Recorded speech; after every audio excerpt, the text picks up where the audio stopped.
বিসমিল্লাহির রহমানির রহিম। দুই ধরনের কিন্তু বক্তব্য আছে। এক ধরনের বক্তব্য হচ্ছে সন্তুষ্ট করার জন্য, আরেক ধরনের বক্তব্য আছে কারেকশন হওয়ার জন্য, সংশোধন হওয়ার জন্য। আজকের এই প্রোগ্রামে আপনারা কিন্তু দেখতে পাচ্ছেন কি পরিমাণ জনসংখ্যক এখানে উপস্থিত হয়েছে। এটা কিন্তু অত্যন্ত একটা দুঃখজনক বিষয়। আমরা গণমাধ্যম কর্মী হিসাবে আমাদের কিছু কথা না বললেই হয় না। এটা কিন্তু আমরা হেয় করার জন্য বলছি না, কিন্তু কারেকশনের জন্য বলছি। আমি এখন যুব উন্নয়ন কর্মকর্তার সাথে কথা বললাম। উনি বলছেন যে মহেশখালী যুব উন্নয়ন কর্মকর্তার অধীনে 36টি সমিতি আছে। আমার প্রশ্ন হলো, এই 36টি প্রতিষ্ঠানের অন্তত কেউ না থাক, নাম সর্বোচ্চ থাক, অন্তত সভাপতি সেক্রেটারি তো নামই আছে, এরা কোন? এরা আজকে তো প্রোগ্রাম আসার কথা।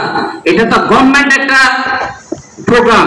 এটা এখানে লেখা আছে আপনার জাতীয় আন্তর্জাতিক যুব দিবস। এটা গভর্নমেন্ট একটা দিবস। এই দিবসে কেন এই সমিতির আওতাধীন যারা সদস্য আছে, সভাপতি আছে, সাধারণ সম্পাদক আছে, এরা কেন উপস্থিত হলো না? এটা কি ব্যর্থতা আমাদের, নাকি দপ্তরের, নাকি কর্মকর্তা, নাকি দপ্তরের সাথে সংশ্লিষ্ট কর্মকর্তা অনেক, কর্মচারী অনেক? এটা আমি একটা প্রশ্ন রেখে গেলাম। আমার মতে আজকে যে প্রোগ্রামটা হচ্ছে এটা হচ্ছে নিরর্থক, নিষ্ফল। এই যে একটা টাকা আছে, টাকাগুলো আত্মসাৎ করার জন্য মূলত প্রোগ্রামটা, এটা আমার দৃষ্টিতে।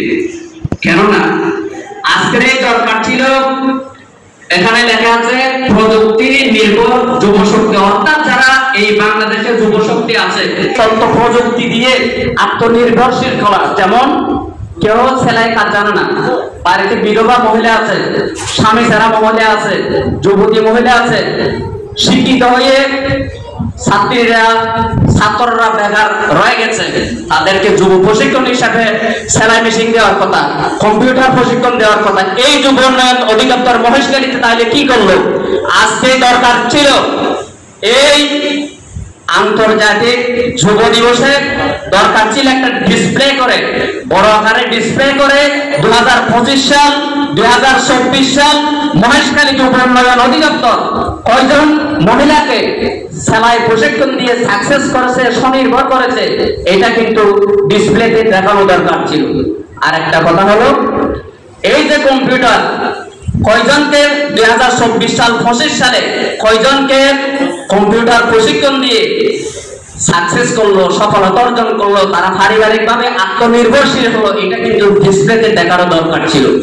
আজকে সম্মানিত অতিথিবৃন্দ যারা আছেন, মৎস্য কর্মকর্তা আছেন, এরপরে প্রাণী সম্পদ কর্মকর্তা আছেন, যুব উন্নয়ন কর্মকর্তা সহ প্রাথমিক শিক্ষা কর্মকর্তা, আসলে কিন্তু আজকের যে ব্যানারের যে লেখাটার গুরুত্ব অনুসারে আজকের প্রোগ্রামের কোনো আয়োজন হয় নাই।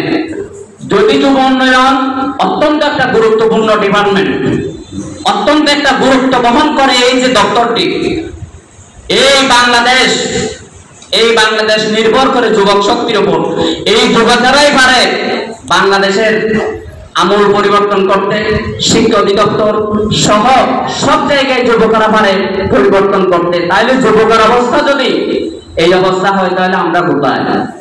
আমি কিন্তু পরিশেষে আজকে অনুষ্ঠানের যিনি মান্যবর সভাপতি যুব উন্নয়ন কর্মকর্তা সৈয়দুল হক সাহেবকে বলবো, কেন আজকের এই পরিস্থিতি?